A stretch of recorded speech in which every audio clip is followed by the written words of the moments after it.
Hello friends नमस्कार। Odisha job house YouTube channel को आपण समस्त को स्वागत।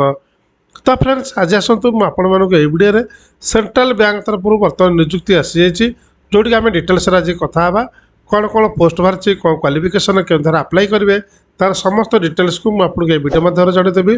जदि आप एपर्यंत चैनल को सब्सक्राइब करना निश्चित भाव में चैनल को सब्सक्राइब कर दिंतु तले बेल आइकन को दबाई दिंतु कारण मोर जहाँ भी लाटेस्ट वीडियो अपलोड हम ता प्रथम आपण पाखे पहुँचीज।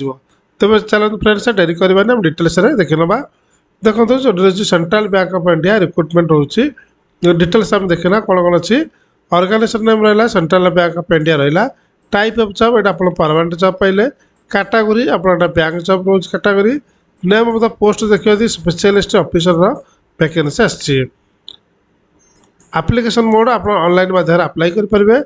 देखिए कौ मैंने फॉर्म टी अप्लाई करेंगे ऑल ओवर इंडिया समस्त पिला फॉर्म टी अप्लाई करेंगे। प्लेस ऑफ पोस्टिंग आप ऑल ओवर इंडिया जो जो वैकेंसी से मिल जाए। लास्ट डेट रोचे 23/3/2026। जेनटा जो देखा उभय पुरुष और महिला मैंने फॉर्म टी को अप्लाई करेंगे। एवं देखा तार सब देखो रिक्रुटमेंट जो रहा एलिजिबिलिटी क्राइटेरिया आज पर central bank of India official notification candidate must have passed graduate बा post graduate from recognised board university ah must know regional language जो लैंग्वेज माने जो जगह आप अप्लाई करेंगे से जगार मैंने ओडिशा पे अप्लाई कले ओडिया जानता दरकार बंगाला पे अप्लाई कले बंगला जानता दरकार। एज ऑफ लिमिट जो आम देखा देखो आज पर रिक्रुटमेंट तार रोचे मिनिमम एज रोचे देखो 30 ରୁ 45 रोचे। एज रिलैक्शन आज पर रूल अनुसार आप पाइबे। ओबीसी रोचे 3 वर्ष एससी एसटी पीडब्ल्यूडी रोचे 5 वर्ष एक्स सर्विसमैन रोचे 5 वर्ष पीडब्ल्यूडी विथ एससी कि एसटी रोचे 15 वर्ष। एवं देखिए सालारी सालारी आप 48,480 रोचे पर मंथली सालारी। सिलेक्शन प्रोसेस देखा candidate selected by the process of fast online examination रही 2 interview 3 document verification. Application fees जो देखा फॉर जनरल पिला रोचे 850 टंका ईडब्ल्यूएस रोचे 850 टंका ओबीसी रोचे 850 टंका पीडब्ल्यूडी रोचे 175 टंका एससी एसटी और वुमेन रोचे 175 टंका।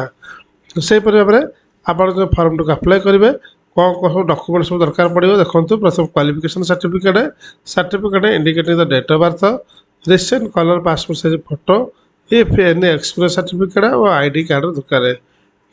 इंपोर्टाट डेट देखिए एप्लिकेशन स्टार्ट डेट जो अलरेडी आरंभ हो सारे 28/2/2026 रु अलरेडी स्टार्ट हो सारे। अप्लाई लास्ट डेट हो 23/3/2026। ऑनलाइन एग्जाम डेट हो एप्रिल मसर आरएमडी कार्ड एप्रिल 2026 आप पाइबे।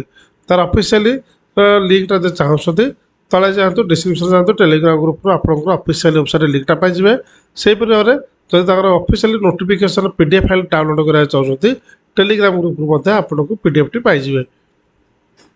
तेज चलते ए देखा जो पीडीएफ टी देते ऑफिस तरफ से देखी ना आप पीडीएफ फाइल को डाउनलोड करेंगे आप टेलीग्राम ग्रुप यहाँ पाइबे। जब देखूँ यार सब डिटेल्स जोड़ा कि आपको कहीदे यार समस्त डिटेल्स गुड़ा आप डाउनलोड कले जापर कौ पोस्ट में केत कौन वैकेंसी कौटे केत कौन है तार समस्त डिटेल्स को आप ये पाइपर। तेणु आशा करुँच फ्रेंड्स आप कंप्लीट इनफर्मेशन वीडियो माध्यम जानीपारे। जदि भी किसी डाउट कमेंट सेक्शन मत निश्चय पचारि पारे। वीडियो संपूर्ण देखते थैंक यू सो मच।